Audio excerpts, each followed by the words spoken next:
ప్రభువైన యేసుక్రీస్తు నామంలో అందరికీ హృదయపూర్వక వందనములండి.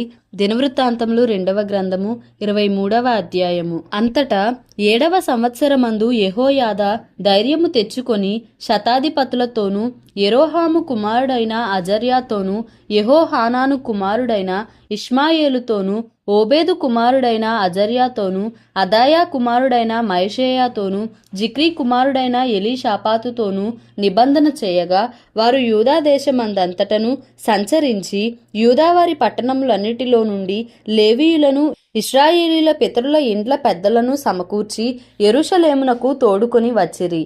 జనులందరూ సమాజముగా కూడి దేవుని మందిరములో రాజుతో నిబంధన చేసుకొనినప్పుడు అతడు వారితో ఇట్లనెను, యెహోవా దావీదు కుమారులను గూర్చి ఇచ్చిన సెలవు చొప్పున రాజకుమారుడు రాజ్యమేలవలెను.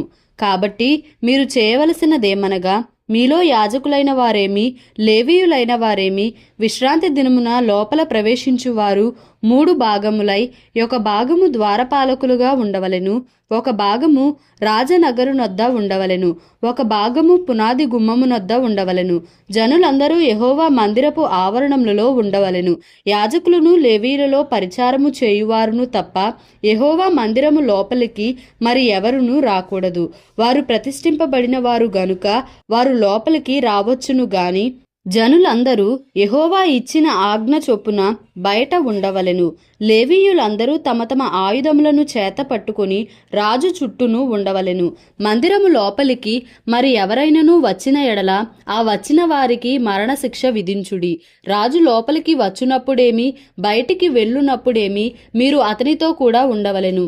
కాబట్టి లేవీయులను యూదా వారందరూ యాజకుడైన యెహోయాదా ఆజ్ఞ ఎంతటి ప్రకారము చేసిరి. యాజకుడైన యెహోయాదా వంతుల వారికి సెలవీయలేదు గనుక ప్రతివాడు విశ్రాంతి దినమున బయటికి వెళ్ళవలసిన తన వారిని ఆ దినమున లోపలికి రావలసిన తన వారిని తీసుకొని వచ్చెను. మరియు యాజకుడైన యెహోయాదా దేవుని మందిరమందు రాజైన దావీదు ఉంచిన బల్లెములను కేడెములను డాళ్లను శతాధిపతులకు అప్పగించెను. అతడు ఆయుధములు చేతపట్టుకొనిన జనులందరినీ మందిరపు కుడివైపు నుండి ఎడమవైపు వరకు బలిపీఠము ప్రక్కను మందిరము ప్రక్కను రాజు చుట్టూను ఉంచెను.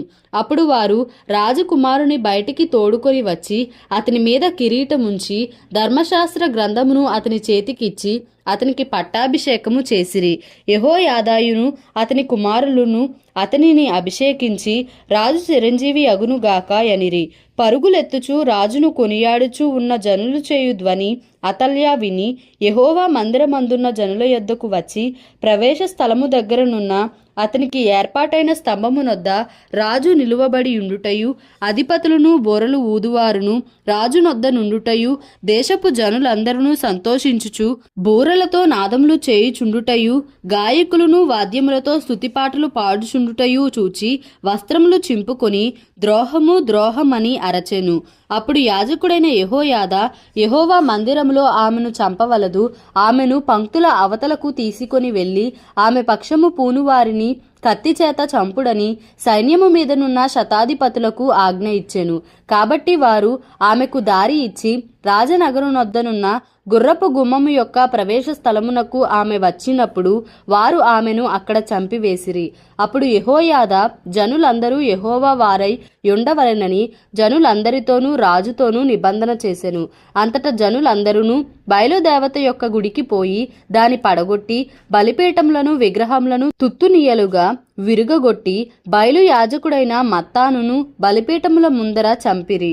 మరియు మోషే ఇచ్చిన ధర్మశాస్త్రమందు వ్రాయబడిన దానిని బట్టి ఉత్సాహముతోనూ గానముతోనూ యెహోవాకు అర్పింపవలసిన దహన బలులను దావీదు నియమించిన ప్రకారముగా అర్పించునట్లు లేవీయులైన యాజకుల చేతి క్రింద నుండునట్టియు యెహోవా మందిరమందు దావీదు పనులు పంచివేసినట్టియునైనా యెహోవా మందిరపు కావలి వారికి యెహోయాదా నిర్ణయించెను.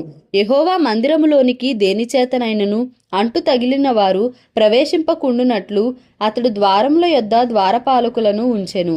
మరియు అతడు శతాధిపతులను ప్రధానులను జనుల అధికారులను దేశపు జనులనందరినీ వెంటబెట్టుకుని యెహోవా మందిరములో నుండి రాజును తోడుకొని వచ్చెను. వారు ఎత్తైన ద్వారము గుండా రాజనగరు చొచ్చి రాజ్య సింహాసనము మీద రాజును ఆసీనుని చేయగా దేశ జనులందరూ సంతోషించిరి. వారు అతల్యాను చంపిన తరువాత పట్టణము నెమ్మదిగా ఉండెను. దినవృత్తాంతములు 2వ గ్రంథము 24వ అధ్యాయము. యోవాషు ఏలనారంభించినప్పుడు 7 సంవత్సరముల ఈడు గలవాడై యెరూషలేములో 40 ఏండ్లు ఏలెను. అతని తల్లి బెయేర్షెబా కాపురస్తురాలైన జిబ్యా. యాజకుడైన యెహోయాదా బ్రతికిన దినములన్నీయు యోవాషు యెహోవా దృష్టికి యథార్థముగా ప్రవర్తించెను. యెహోయాదా అతనికి 2 భార్యలను పెండ్లి చేసెను. అతడు కుమారులను కుమార్తెలను కనెను. అంతటా యెహోవా మందిరమును బాగు చేయవలెనని యోవాషునకు తాత్పర్యము పుట్టెను గనుక అతడు యాజకులను లేవీయులను సమకూర్చి, మీరు యూదా పట్టణములకు పోయి మీ దేవుని మందిరము బాగు చేయుటకై ఇశ్రాయేలీయులందరి యొద్ద నుండి ధనమును ఏటేటా సమకూర్చుచు ఈ కార్యమును మీరు త్వరపెట్టవలెనని వారికి ఆజ్ఞ ఇచ్చెను. వారు దానిని త్వరగా చేయకపోయినందున రాజు ప్రధాన యాజకుడగు యెహోయాదాను పిలిచి, ఆ దుర్మార్గులైన అతల్యా కుమారులు దేవుని మందిరమును పాడు చేసి యెహోవా మందిర సంబంధమైన ప్రతిష్టోపకరణములనన్నిటినీ బయలుదేవత పూజకు ఉపయోగించిరి. సాక్ష్యపు గుడారమును బాగు చేయుటకై యూదాలో నుండి యెరూషలేములో నుండి ఇశ్రాయేలీల సమాజము చేత యెహోవా సేవకుడైన మోషే నిర్ణయించిన కానుకను లేవీయులతో నీవెందుకు చెప్పి తెప్పించలేదని అడిగెను. కాబట్టి రాజు ఆజ్ఞ చొప్పున వారు ఒక పెట్టెను చేయించి యెహోవా మందిర ద్వారము బయట ఉంచిరి. మరియు దేవుని సేవకుడైన మోషే అరణ్యమందు ఇశ్రాయేలీలకు నిర్ణయించిన కానుకను యెహోవా యొద్దకు జనులు తేవలెనని యూదాలోను యెరూషలేములోను వారు చాటించిరి. కాగా అధిపతులందరూ జనులందరూ సంతోషముగా కానుకలను తీసుకొని వచ్చి చాలినంత మట్టుకు పెట్టెలో వేసిరి. లేవీయులు ఆ పెట్టెను రాజు విమర్శించు స్థలమునకు తెచ్చుచూ వచ్చిరి. అందులో ద్రవ్యము విస్తారముగా నున్నట్టు కనబడినప్పుడెల్లా రాజు యొక్క ప్రధాన మంత్రియు ప్రధాన యాజకుడు నియమించిన పై విచారణకర్తయు వచ్చి పెట్టెలోనున్న ద్రవ్యమును తీసి యథాస్థానమందు దానిని ఉంచుచూ వచ్చిరి. వారి చొప్పున పలుమారు చేయుట చేత విస్తారమైన ద్రవ్యము సమకూర్చబడెను. అప్పుడు రాజును యెహోయాదాయును యెహోవా మందిరపు పనిచేయు వారికి దానినిచ్చి యెహోవా మందిరమును బాగు చేయుటకై కాసేవారిని వడ్లవారిని యెహోవా మందిరమును బలపరచుటకు ఇనుప పని ఇత్తడి పని చేయువారిని కూలికి కుదిర్చిరి. ఇలాగున పనివారు పని జరిగించి సంపూర్తి చేసిరి. వారు దేవుని మందిరమును దాని యథాస్థితికి తెచ్చి దాని బలపరచిరి. అది సిద్ధమైన తరువాత మిగిలిన ద్రవ్యమును రాజునొద్దకును యెహోయాదా యొద్దకును తీసుకొని రాగా వారు దాని చేత యెహోవా మందిరపు సేవయందు ఉపయోగపడునట్లును దహన బలులను అర్పించుటయందు ఉపయోగపడునట్లును ఉపకరణములను గరిటెలను వెండి బంగారముల ఉపకరణములను చేయించిరి. యెహోయాదాయున్న ఎన్ని దినములు యెహోవా మందిరములో దహన బలులు నిత్యమును అర్పింపబడెను. యెహోయాదా దినములు గడిచిన వృద్ధుడై చనిపోయెను. అతడు చనిపోయినప్పుడు 130 ఏండ్లవాడు. అతడు ఇశ్రాయేలీయులలో దేవుని దృష్టికిని తన ఇంటివారి దృష్టికిని మంచివాడై ప్రవర్తించెను గనుక జనులు దావీదు పట్టణమందు రాజుల దగ్గర అతని పాతిపెట్టిరి. యెహోయాదా చనిపోయిన తరువాత యూదా అధిపతులు వచ్చి రాజునకు నమస్కరింపగా రాజు వారి మాటకు సమ్మతించెను. జనులు తమ పితరుల దేవుడైన యెహోవా మందిరమును విడచి దేవతా స్తంభములకును విగ్రహములకును పూజ చేసిరి. వారు చేసిన ఈ అపరాధము నిమిత్తము యూదా వారి మీదికిని యెరూషలేము కాపురస్తుల మీదికిని కోపము వచ్చెను. తన వైపునకు వారిని మళ్లించుటకై యెహోవా వారి యొద్దకు ప్రవక్తలను పంపగా ఆ ప్రవక్తలు వారి మీద సాక్ష్యము పలికిరి గాని వారు చెవియొగ్గకయుండిరి. అప్పుడు దేవుని ఆత్మ యాజకుడగు యెహోయాదా కుమారుడైన జకర్యా మీదికి రాగా అతడు జనులే ఎదుట నిలువబడి, మీరెందుకు యెహోవా ఆజ్ఞలను మీరుచున్నారు? మీరు వర్ధిల్లరు. మీరు యెహోవాను విసర్జించితిరి గనుక ఆయన మిమ్మును విసర్జించి ఉన్నాడని దేవుడు సెలవిచ్చుచున్నాడు అనెను. అందుకు వారతని మీద కుట్ర చేసి రాజు మాటను బట్టి యెహోవా మందిరపు ఆవరణము లోపల రాళ్లు రువ్వి అతని చావగొట్టిరి. ఈ ప్రకారము రాజైన యోవాషు జకర్యా తండ్రి అయిన యెహోయాదా తనకు చేసిన ఉపకారమును మరచిన వాడై అతని కుమారుని చంపించెను. అతడు చనిపోవునప్పుడు యెహోవా దీని దృష్టించి దీనిని విచారణలోనికి తెచ్చునుగాక అనెను. ఆ సంవత్సరాంతమందు సిరియా సైన్యము యోవాషు మీదికి వచ్చెను. వారు యూదా దేశము మీదికిని యెరూషలేము మీదికిని వచ్చి శేషము లేకుండా జనుల అధిపతులనందరినీ హతము చేసి తాము పట్టుకొనిన కొల్ల సొమ్మంతయు దమస్కు రాజునొద్దకు పంపిరి. సిరియన్లు చిన్న దండుతో వచ్చినను యూదావారు తమ పితరుల దేవుడైన యెహోవాను విసర్జించినందుకై యెహోవా వారి చేతికి అతి విస్తారమైన ఆ సైన్యంను అప్పగింపగా యోవాషుకు శిక్ష కలిగెను. వారు యోవాషును విడచిపోయినప్పుడు అతడు మిక్కిలి రోగి అయి ఉండెను. అప్పుడు యాజకుడైన యెహోయాదా కుమారుల ప్రాణహత్య దోషము నిమిత్తము అతని సేవకులు అతని మీద కుట్ర చేసి అతడు పడక మీద ఉండగా అతని చంపిరి. అతడు చనిపోయిన తరువాత జనులు దావీదు పట్టణమందు అతని పాతిపెట్టిరి గాని రాజుల సమాధులలో అతని పాతిపెట్టలేదు. అతని మీద కుట్ర చేసిన వారు అమ్మోనీయురాలైన షిమాతు కుమారుడగు జాబాదు, మోయాబురాలైన షిమ్రీతు కుమారుడగు యెహోజాబాదు అనువారు. అతని కుమారులను గూర్చియు అతని మీద చెప్పబడిన అనేకమైన దేవోక్తులను గూర్చియు అతడు దేవుని మందిరమును బాగు చేయుటను గూర్చియు రాజుల సటీక గ్రంథంలో వ్రాయబడి ఉన్నది. అతనికి బదులుగా అతని కుమారుడైన అమజ్యా రాజాయెను. దినవృత్తాంతములు 2వ గ్రంథము 25వ అధ్యాయము. అమజ్యా ఏలనారంభించినప్పుడు 25 ఏండ్ల వాడై 29 సంవత్సరములు యెరూషలేములో ఏలెను. అతని తల్లి యెరూషలేము కాపురస్తురాలు. ఆమె పేరు యెహోయద్దాను. అతడు యెహోవా దృష్టికి యథార్థముగా ప్రవర్తించెను గాని పూర్ణ హృదయముతో ఆయనను అనుసరింపలేదు. రాజ్యము తనకు స్థిరమైనప్పుడు అతడు రాజైన తన తండ్రిని చంపిన రాజసేవకులను చంపించెను. అయితే తండ్రులు పిల్లల కొరకును పిల్లలు తండ్రుల కొరకును చావకూడదు, ప్రతి మనిషి తన పాపము కొరకు తానే చావవలెనని మోషే గ్రంథమందలి ధర్మశాస్త్రమునందు వ్రాయబడి ఉన్న యెహోవా ఆజ్ఞను బట్టి అతడు వారి పిల్లలను చంపక మానెను. అమజ్యా యూదా వారినందరినీ సమకూర్చి యూదా దేశమంతటను బెన్యామీనుల దేశమంతటను వారి వారి పితరుల ఇండ్లను బట్టి సహస్రాధిపతులను శతాధిపతులను నియమించెను. అతడు 20 సంవత్సరములు మొదలుకొని అంతకు పైప్రాయము గలవారిని లెక్కింపగా ఈటెను డాళ్లను పట్టుకొని యుద్ధమునకు పోదగినట్టి యోధులు 3 లక్షల మంది కనబడిరి. మరియు అతడు ఇశ్రాయేలు వారిలో నుండి 1,00,000 మంది పరాక్రమశాలులను 200 మణుగుల వెండికి కుదిర్చెను. దైవజనుడైన ఒకడు అతని యొద్దకు వచ్చి, రాజా, ఇశ్రాయేలు వారి సైన్యమును నీతో కూడా తీసుకొని పోవద్దు. యెహోవా ఇశ్రాయేలు వారగు ఎఫ్రాయిమీయులలో ఎవరికిని తోడుగా ఉండడు. అలాగు పోవలెనని నీకున్న ఎడల పొమ్ము, యుద్ధము బలముగా చేసినను దేవుడు నీ శత్రువు ఎదుట నిన్ను కూల్చును.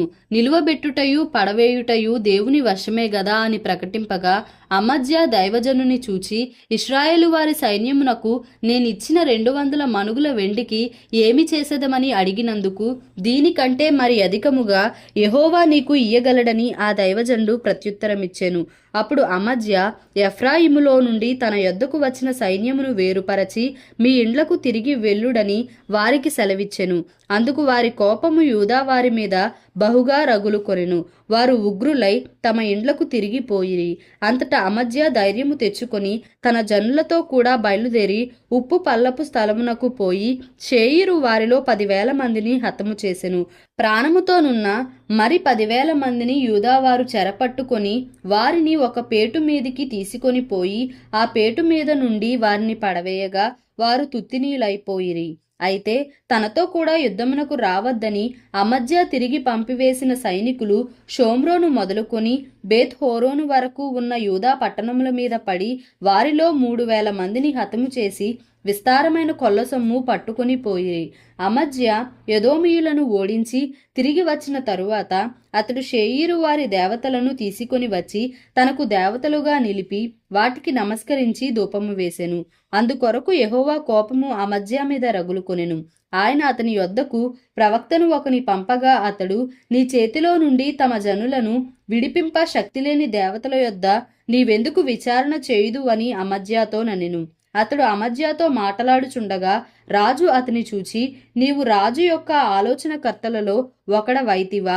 ఊరకొనుము, నేను నిన్ను చంపనేలా అని చెప్పగా ఆ ప్రవక్త, నీవు ఈలాగున చేసి నా ఆలోచనను అంగీకరింపకపోవుట చూచి దేవుడు నిన్ను నశింపజేయనుద్దేశించి ఉన్నాడని నాకు తెలియనని చెప్పి ఊరకొనెను.